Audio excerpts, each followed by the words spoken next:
Hey guys, meet Spooky. I was at the dollar store yesterday and I found a cute little kit of a black cat. $1.50 from Dollar Tree. And this is how he would look if you did him as designed. But I sat down and made a few additions.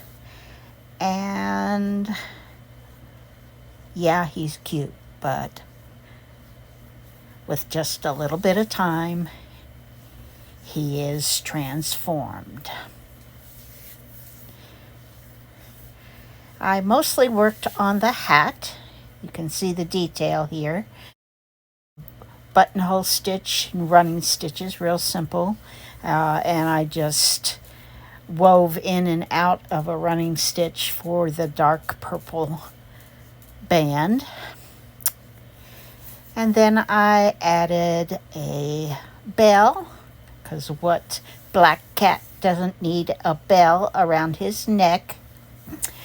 You could add other things, use your imagination. The only thing I thought of was to maybe add a moon charm and some stars on his hat to make him look a little more magical.